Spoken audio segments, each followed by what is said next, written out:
Mengejutkan, mobil listrik makin murah berkat Cina, Amerika kalah telak.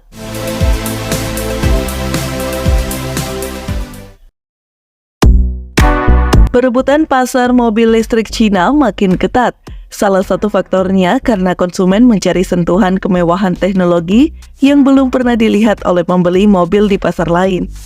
Merek-merek listrik di negara tirai bambu berlomba-lomba untuk mengemas teknologi dan fitur-fitur yang tadinya dianggap premium ke dalam mobil listrik dengan harga murah yang ada di kisaran harga $20.000 atau sekitar 300 jutaan, setengah dari harga rata-rata mobil baru di Amerika Serikat yang ada di kisaran $48.000 atau sekitar 700 jutaan.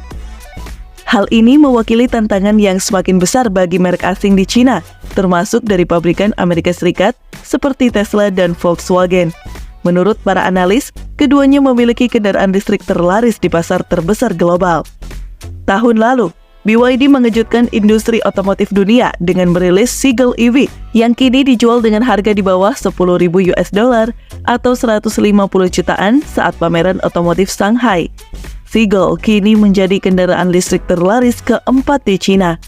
Namun produsen mobil lokal lainnya, termasuk perusahaan milik negara, telah menutup kesenjangan harga pada kendaraan listrik dengan mematok harga di bawah $10.000 atau di bawah 150 jutaan di pameran mobil Beijing yang dimulai pekan ini.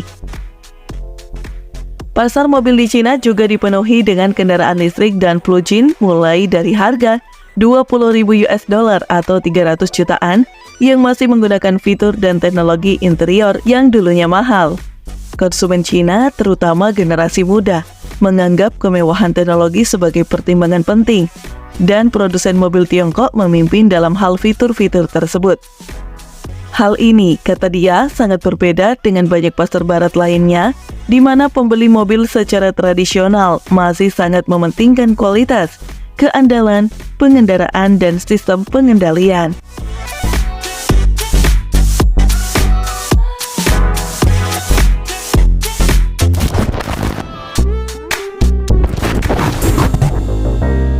Secara historis, merek Amerika dan Eropa dianggap lebih mewah dan berkualitas, lebih tinggi dibandingkan merek Cina. Namun menurut para analis, alasan itu kuno dan nilai tersebut berubah dengan cepat. Halo merek asing hampir menghilang. Pemilik mobil tradisional kelas atas di luar negeri sedang bertransformasi menjadi pemilik merek energi baru kelas atas di Tiongkok dalam arus yang hampir satu arah. Di sisi lain, produsen mobil Jerman tidak tinggal diam.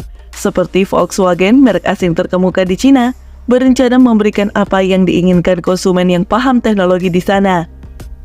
Lalu CEO Mercedes-Benz Ola Källenius mengatakan bahwa tim teknologi digital mereka di Cina berdedikasi untuk memenuhi selera konsumen muda dan lebih berorientasi teknologi di Cina.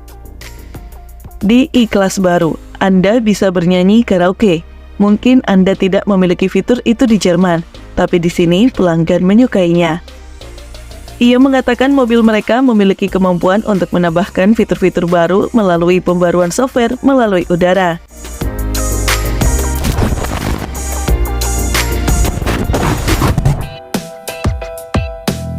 Startup pembuat mobil listrik asal Amerika, yakni Fisker, sudah mengajukan pelindungan kebangkrutan bab 11 pada Senin 17 Juni 2024 kemarin. Pengumuman tersebut muncul 2 minggu setelah jenama Amerika ini melakukan penarikan kembali alias recall terhadap 6.864 unit SUV Fisker Ocean model tahun 2023.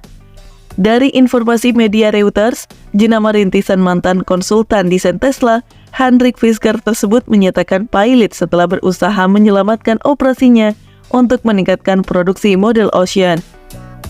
Fisker Ocean adalah satu-satunya model yang masih dijual oleh startup Fisker, dan penjualannya kini mencakup model tahun 2023 dan 2024.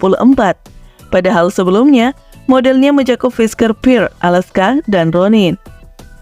Kini dengan diajukannya permohonan kebangkrutan bab 11 di Delaware, Fisker Group Inc. mengungkap utangnya ada di jumlah 100 hingga 500 juta USD, atau sekitar 1,6 hingga 8,2 triliun rupiah. Sementara asetnya diperkirakan masih berjumlah 500 juta hingga 1 biliar USD, atau sekitar 8,2 triliun hingga 1,6 kuadriliun.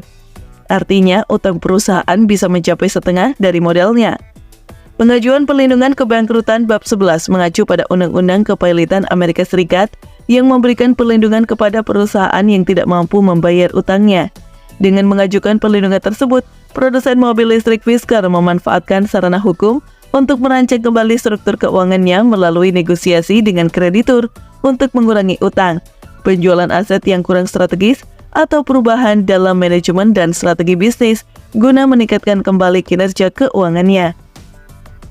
Seluruh proses ini dilakukan di bawah pengawasan ketat pengadilan untuk memastikan perusahaan tetap beroperasi sambil mengelola beban utang berlebih. Seperti perusahaan lain di industri kendaraan listrik, kami telah menghadapi berbagai tantangan pasar dan makroekonomi yang mempengaruhi kemampuan kami untuk beroperasi secara efisien.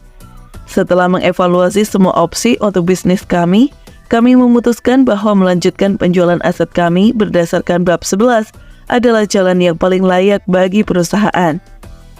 Meski dengan pengajuan perlindungan bab 11, masalah Fisker belum juga usai. Pasalnya masalah recall pada model Ocean 2023 yang dilakukan 2 minggu sebelumnya belum dituntaskan.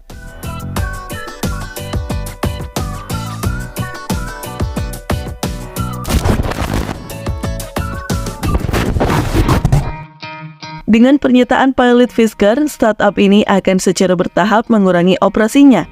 Jeda produksi yang diumumkan sebelumnya juga akan tetap berlaku untuk jangka waktu yang belum diketahui. Ini membuat nasib SUV Ocean belum begitu jelas. Sebelum menyatakan pilot, Fisker telah menarik 6.864 unit Ocean 2023 karena masalah perangkat lunak di motor control unit dan vehicle control unit, yang dapat menyebabkan Ocean memasuki mode fail-safe secara tidak terduga yang mengakibatkan hilangnya daya penggerak. Produsen disebut masih bertanggung jawab akan hal ini untuk memperbaiki masalah dengan melakukan pembaruan over-the-air untuk MCU dan VCU.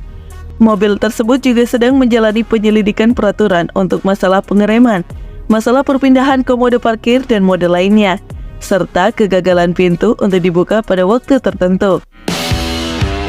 Nah, gimana menurut teman-teman? Komen di bawah ya. Sekian dulu informasi dari kita.